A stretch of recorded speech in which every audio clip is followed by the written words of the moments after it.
السلام علیکم ورحمۃ اللہ وبرکاتہ۔ میری یہ ویڈیو خاص طور پر ان لوگوں کے لیے ہے جو قرآن اور حدیث کی روشنی میں حج کا مبارک سفر کرنا چاہتے ہیں۔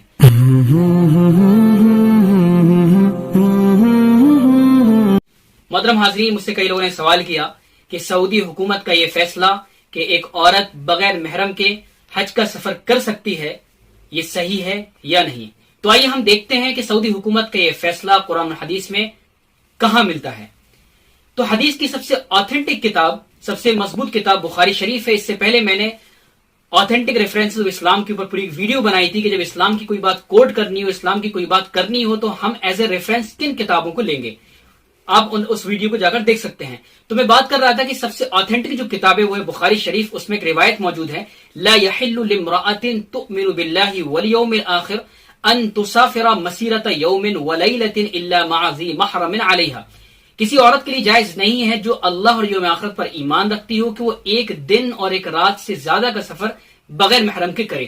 اسی طرح سے حدیث کی دوسری آتھینٹک کتاب مسلم شریف ہے، جس میں کتاب الحج باب سفر المرأة مع محرم الى حج وغیرہ پورا ایک چیپٹر ہے، جس میں بے شمار لائن سے احادیث ہیں جو اس بات کو بتاتی ہیں کہ ایک عورت بغیر محرم کے سفر نہیں کر سکتی۔ اور رہی بات حج جیسے مبارک سفر کی، تو اس کو الگ سے مینشن کیا گیا ہے کہ حج کا سفر بھی کوئی عورت بغیر اپنے محرم کے نہیں کر سکتی ہے۔ اور اگر تھوڑی بہت گنجائش ہے، اگر کچھ علماء نے اس میں گنجائش رکھی ہے، گنجائش کی بات میں کر رہا ہوں، تو وہ اتنی ہے کہ 60 یا 65 سال کی عمر رسیدہ خاتون کچھ دینداروں کے ساتھ، جن کے ساتھ ان کی محرم ہو، ان کے ساتھ سفر حج پر جا سکتی ہے۔ یہ صرف اتنی سی گنجائش ہے، نہیں تو حدیث کا تو صاف فیصلہ ہے، جس میں تمام مسلک کے علماء کا یہ فیصلہ ہے کہ بغیر محرم کے حج کا سفر نہیں کیا جا سکتا۔ ابھی گزشتہ کچھ سالوں میں سعودی حکومت لبرل اور سیکولر بننے کے چکر میں کچھ اس طرح کے پروگرام، اس طرح کے فیصلے لے رہی ہے، جس کا بہت بڑا نقصان ہو رہا ہے۔ ظاہر سی بات ہے کہ یہ جو شریعت ہے وہ کسی بھی اسلامی حکومت کے فیصلے سے نہیں چلے گی۔ قرآن نے صاف بیان کیا ہے سورہ جاسیہ میں 25 پارے میں، ثم جعلناک علی شریعۃ من الامر فاتبعها۔ اللہ فرما رہے ہیں کہ ہم نے تمہارے لیے قانون بنایا ہے، ایک شاہ راہ دی ہے، اس کی اتباع کرو۔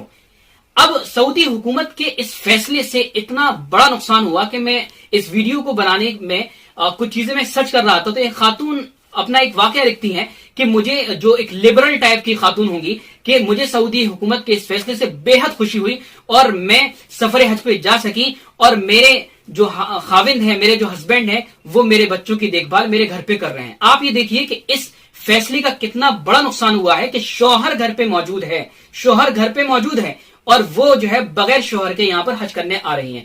اس طرح کی کہاں گنجائش ہے؟ ایک چھوٹے سے فیصلے سے، ایک چھوٹی سی غلطی سے کتنا بڑا نقصان ہوتا ہے، اس کی ایک مثال میں نے آپ کو یہ دی۔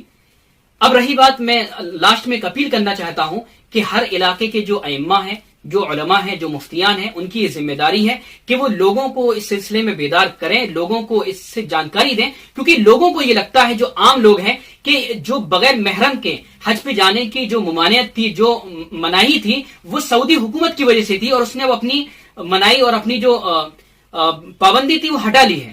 تو ان کو یہ بتائیں یہ سعودی حکومت کی پابندی نہیں تھی، بلکہ یہ شریعت کا حکم ہے، شریعت کا فیصلہ ہے کہ بغیر محرم کے عورت سفر نہیں کر سکتی ہے۔ تو یہ آپ کی ذمہ داری ہے کہ لوگوں کو بتائیں، کیونکہ اس سلسلے میں بہت سارے لوگ کنفیوژن کا شکار ہو رہے ہیں، اور بہت سارے لوگ اس طرح کے فارم بھی بھر رہے ہیں، تو ان کو بتائیے۔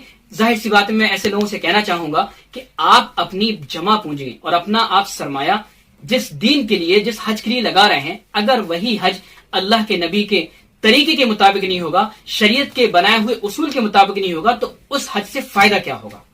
کوئی فائدہ نہیں ہوگا، نہ خدا ہی ملا، نہ وصال صنم، نہ حج ادا ہوگا، نہ کوئی فائدہ ہوگا۔ بلکہ حج میں تو یہ کہا جاتا ہے کہ آپ چھوٹے چھوٹے سے گناہ سے پاک ہو کر جائیے۔ ظاہر سی بات ہے کہ جب شریعت کا جو کرائٹیریا ہے، شریعت کا جو اصول ہے، جب وہی پورا نہیں ہوگا تو آپ کا حج بھی ادا نہیں ہوگا۔ علماء لکھتے ہیں اس سلسلے میں کہ ایک وہ عورت جس کے پاس کوئی بھی محرم نہیں ہے، کوئی بھی محرم نہیں ہے، اور اس کے پاس مال و اسباب ہیں، وہ پیسہ ہے اس کے پاس، اس سے حج ساقط ہے، وہ حج نہ کریں تو کوئی مسئلہ نہیں ہے۔ لاسٹ میں یہی کہوں گا کہ شریعت کے جو اصول ہیں، شریعت کے جو قانون ہیں، وہ صرف اور صرف قرآن اور حدیث کے اعتبار سے چلیں گے، وہ کسی اسلامی حکومت کے اعتبار سے اور ان کے فیصلے سے نہیں چلیں گے۔ اللہ تعالیٰ آپ کو اور ہمیں صحیح طور پہ اور سچے دین کو جو قرآن و حدیث کی روشنی میں ہو، جو ہمیں صحیح طور پہ جنت میں پہنچا سکے، ایسے دین پر چلنے کی توفیق نصیب فرمائے۔ وآخر دعوانا الحمدللہ رب العالمین۔